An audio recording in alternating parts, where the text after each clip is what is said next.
ሰላም ሰላም ቲክታኮች እንዴት ዋላችሁ እንዴት አመሻችሁ ሁላችሁንም ሰላም ብያለሁ። ሶሲ እርጥብ ነኝ። ዛሬም እንግዲህ በአዲስ ስራ መጥቻለሁ። ዛሬ ይዤላችሁ የመጣሁት ስራ ከወትሮ ለየት ያለ ነው።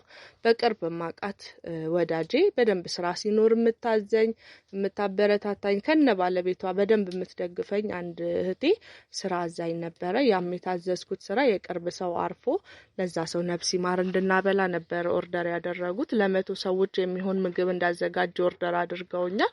እነኛ ለ100 ሰዎች የሚሆን ምግብ አዘጋጅተን የት ነው የተገኘነው? ተስፋ አዲስ የካንሰር ህሙማን ማረፊያ ነው ማለት ነው።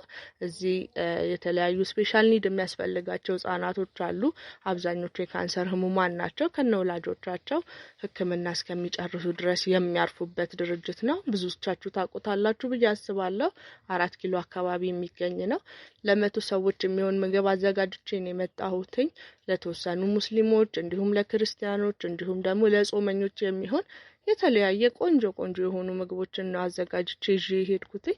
ሶሲ እርጥብ እንግዲህ ከሳንዱቹ ባሻገር ከእርጥቡ ባሻገር የተለያዩ የጾምና የፍስክ ምግቦችን እያዘጋጀው የተለያየ ቦታ ላይ እየወሰድኩኝ እንደማበላ የታወቀ ነው። ሁላችሁም ታውቁታላችሁ ብዬ አስባለሁ ስራዬን። ይሄ ቪዲዮ ሲደርሳችሁ ሼር፣ ኮፒ ሊንክ፣ ሪፖስት፣ ፎሎ ያደረጋችሁ ለብዙ ሰዎች እንዲደርስ አድርጉ። ምክንያቱም እንደዚህ አይነት ፕሮግራም ያላችሁ ሰዎች ነፍስ ይማር፣ ሙት ዓመት፣ ዝክር፣ ሰደቃ የመሳሰሉት ፕሮግራም ሲኖራችሁ ከኔ በተመጣጣኝ ዋጋ እነኚህን የመሳሰሉ የጾምና የፍስክ ምግቦችን ኦርደር እያደረጋችሁ ነዲያንን መመገብ ትችላላችሁ። ጎዳና ላይ ላሉ ልጆች ሊሆን ይችላል፣ እንደዚህ ግብረሰናይ ድርጅቶች ውስጥ ያሉ ሰዎች ሊሆን ይችላሉ። ብቻ የትኛውም ቦታ ላይ አቅም የሌላቸው ደካሞችን እናበላለን። ሁላችሁም ስለምታበረታቱኝ ስለምትደግፉኝ በጣም አመሰግናለሁ። ይሄን ቪዲዮ እንግዲህ ሲደርሳችሁ ሼር፣ ኮፒ ሊንክ፣ ሪፖስት፣ ፎሎ ማድረግ እንዳይረሳ።